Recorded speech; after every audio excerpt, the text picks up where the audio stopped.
గారికి రేవంత్ రెడ్డికి ఒకటే మాట చెప్పేది, మీరు మాట్లాడే మాటలు, నిన్న కూడా మీరు చేసిన వ్యాఖ్యలు, సందర్భం లేకుండా మాట్లాడిన పనికిమాలిన మాటలు ఏవైతున్నాయో వాటిని తెలంగాణ సమాజం మొత్తం కూడా అసహించుకుంటా ఉన్నది.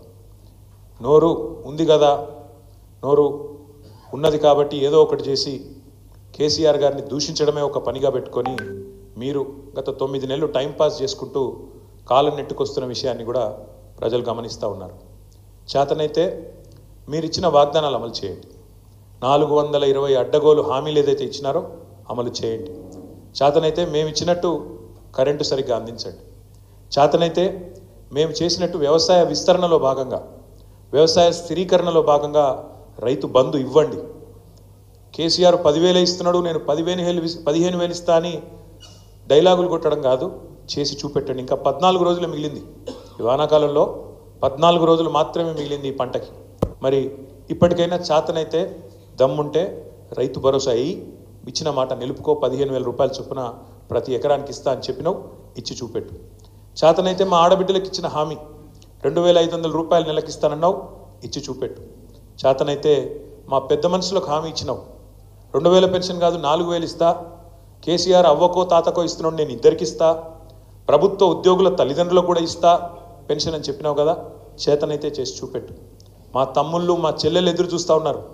2 లక్షల ఉద్యోగాలు మొదటి సంవత్సరంలో ఇస్తానని చెప్పిన అశోక్ నగర్కి పోయి అక్కడ డైలాగులు కొడుతూ పోజులు కొడుతూ రాహుల్ గాంధీ రేవంత్ రెడ్డి ఇద్దరు చెప్పిన మాట ఎప్పుడు మరి 9 నెలలు అయింది, 10వ నెలలో పడ్డది. సంవత్సరం లోపల 2 లక్షల ఉద్యోగాలు అన్నారు, ఇప్పటి వరకు ఒక్క ఉద్యోగం ఇవ్వలేదు అని ఎదురు చూస్తున్న మా తమ్ముళ్లకు మా చెల్లెలకు చేతనైతే నోటిఫికేషన్లు ఇచ్చి పరిపాలనలో నీ సత్తా అయిందో చూపెట్టు. హైదరాబాద్ అతలాకుతలం అవుతున్నది. ఒకవైపు పత్రికలు రాస్తా ఉన్నాయి. ఆంధ్రజ్యోతి పత్రిక రాసింది మొన్న 28 రోజుల్లో 30 మర్డర్లు అని. ఈనాడు పత్రిక రాసింది ఈ నగరానికి ఏమైంది అని. చేతనైతే తెలివి ఉంటే హోంమంత్రి శాంతి భద్రతలను అదుపులోకి తీసుకొని రా. ఇవాళ ఆంధ్రజ్యోతి పత్రిక రాసింది, అవకాశం ఉంటే చూసుకో. పోలీస్ బండ్లల్లో కనీసం డీజిల్ పోస్తలేరని రాస్తున్నారు. గోదావరి కన్లో పోలీస్ బండ్లలో డీజిల్ పోయకపోతే బండ్లు పక్కకు పెట్టినారు. పెట్రోల్ బంకులో మేము పోయాం బిల్లు లేకపోతే 9 నెలల నుంచి అని వాళ్ళు నిరసన వ్యక్తం చేస్తూ ఉన్నారు. ఇంకోవైపు పాఠశాలల్లో చాక్ పీసులు లేవు. చాక్ పీసులు కొనేందుకు అవకాశం లేక పాఠశాలల్లో ఉపాధ్యాయులు, పాఠశాలల్లో అక్కడ ఉండే పిల్లలు బాధపడుతూ ఉన్నారు. మరొక వైపు గ్రామాలలో సర్లల్లో సర్పంచులు బాధపడుతూ ఉన్నారు. మాజీ సర్పంచులు, మాకు రావాల్సిన బిల్లులు సంవత్సర కాలంగా పెండింగ్లో ఉన్నాయి, వెంటనే ఇవ్వండి కొత్త సర్పంచులు వచ్చే లోపల అని వాళ్ళు బాధపడుతూ ఉన్నారు. గారి మీద నోరు బారేసుకోవడం, నోటికొచ్చిన బూతులు తిట్టడం, పరుష పదజాలం వాడడం, పనికి మాలిన అవాస్తవాలను ప్రచారం చేయడం. నిన్న ఆయన మాట్లాడుతుంటే అందరు నవ్వుకుంటూ ఉన్నారు. ఫస్ట్ ఆఫ్ ఆల్ తెలంగాణ తల్లి, అందరికీ తల్లి లాంటి తెలంగాణ తల్లిని అక్కడ పెట్టుకుందాం. కొత్త సెక్రటేరియట్ డాక్టర్ బాబాసాహెబ్ అంబేద్కర్ గారి పేరు మీద పెట్టుకున్న సెక్రటేరియట్, అక్కడ తెలంగాణ తల్లిని పెడదాం అందరి తల్లిని అంటే, లేదు నేను రాహుల్ గాంధీ వాళ్ళ నాయననే పెడతా అని చెప్పి రాహుల్ గాంధీ గారి తండ్రి గారి ఫోటో తెచ్చి అక్కడ పెట్టినావు, తండ్రి గారి విగ్రహం తెచ్చి అక్కడ పెట్టినావు. పెట్టడమే కాకుండా ఢిల్లీ మెప్పు కోసం ఇన్ని రోజులు బూతులు తిట్టిండు కదా. సోనియా గాంధీ గారిని బలిదేవత అని, రాహుల్ గాంధీ గారిని ముద్దపప్పు అని, నానా బూతులు ఏవైతే గతంలో తిట్టినావో వాటిని కవర్ చేసుకోవడానికి ఈరోజు చాలా కష్టపడి వాళ్ళ ప్రాపకం కోసం నేను చెప్తున్నాడు. ఏం చెప్తున్నాడు? రాజీవ్ గాంధీ గారు కంప్యూటర్ కనిపెట్టిండట. ఇక నీకు ఎంత తెలివి ఉందో దీన్ని బట్ట చెప్పొచ్చు. అయ్యా రేవంత్ రెడ్డి గారు, నీకు తెలియదు, దరిద్రం ఏంటంటే నీకు తెలియదన్న విషయం కూడా తెలియదు. నీకు ఎవడు చెప్తే ఇనవు. కంప్యూటర్ కనిపెట్టింది రాజీవ్ గాంధీ, రాహుల్ గాంధీ కాదు నాయన, చార్లెస్ బ్యాబేజ్ అన్నట్టు ఆయన. పాపం ఆయన కనిపెట్టిండు, ఆయన బాధపడుతున్నాడు. ఎక్కడున్నాడు కానీ ఆయన ఆత్మ అది బాధపడుతూ ఉన్నది. రాజీవ్ గాంధీ గారు భారతదేశానికి కంప్యూటర్ పరిచయం చేసినట్టాడు. రాజీవ్ గాంధీ గారు కంప్యూటర్ పరిచయం చేయలేదు భారతదేశానికి. 1955లోనే టాటా గ్రూప్ వాళ్ళు బొంబాయిలో మొట్టమొదటి కంప్యూటర్ను వాళ్ళు తీసుకొచ్చినారు. ఇది నీకు తెలియదు. ఆ రోజు రాజీవ్ గాంధీ గారికి 10 ఏళ్ళో 12 ఏళ్ళలో. ఇది నీ తెలివి, ఇది నీకున్న పరిజ్ఞానం. ఇక దాంతోపాటు మీకు తెలుసు ఈ రాష్ట్రంలో పరిస్థితి ఎట్లా ఉంది అంటే, ఒకవైపు చికెన్ గున్యాలు, విష జ్వరాలు, మరొక వైపు ఈ డెంగ్యూలు, పారిశుద్ధ్యం పడకేసింది.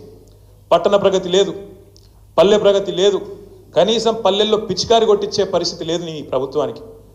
స్కూళ్ళలోనేమో చాక్ పీసులకు పైసలు లేవు, పల్లెల్లోనేమో పిచికారి కొట్టించేందుకు పైసలు లేవు, సర్పంచుల బిల్లులు ఇవ్వవు, ఆఖరికి పోలీసుల బండ్లల్లో మరి మమ్మల్ని అరెస్ట్ చేసి వాళ్ళని కొట్టబోయేటోళ్ళకి వాళ్ళకు కూడా మరి కనీసం వాళ్ళ బండ్లలో డీజిల్ పోసే ముఖం లేదు. దాంతోపాటు హోంగార్డులకు కూడా జీతాలు ఇచ్చే పరిస్థితి లేదు.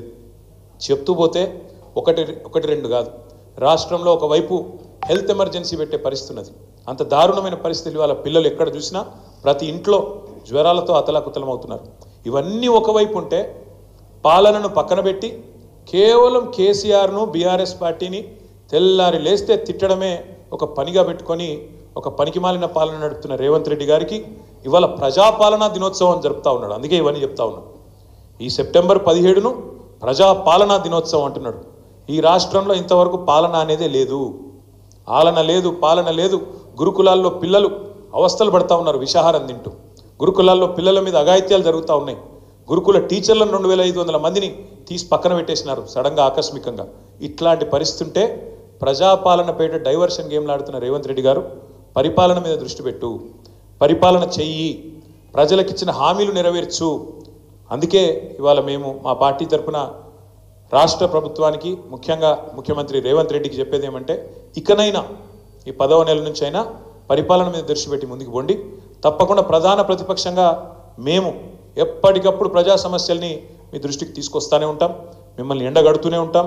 ప్రజాక్షేత్రంలో ప్రజా ఉద్యమాలు నిర్మించి తప్పకుండా ఉద్యమిస్తూ మీరు ఇచ్చిన 420 హామీలు అమలు చేసేదాకా మీ అంతు చూస్తాం, మీ ఎంబడబడతామనే మాట కూడా తెలియజేస్తూ, నిన్న నువ్వేదైతే తప్పు చేసినావో తెలంగాణను అవమానిస్తూ, తెలంగాణ ఆత్మను అగౌరవపరుస్తూ, తెలంగాణ తల్లి ఎక్కడైతే కొలు ఉండాలనో అమరజ్యోతి మధ్యన అంబేద్కర్ సచివాలయం నడుమ తెలంగాణ భవిష్యత్ తరాలకు భవిష్యత్ పాలకులకు కూడా స్ఫూర్తిగా ఉండాల్సిన ఆ స్థలంలో ఎక్కడైతే తెలంగాణ తల్లి కొలువు తీరాలో అక్కడ నువ్వు రాహుల్ గాంధీ గారి తండ్రిని పెట్టినావు.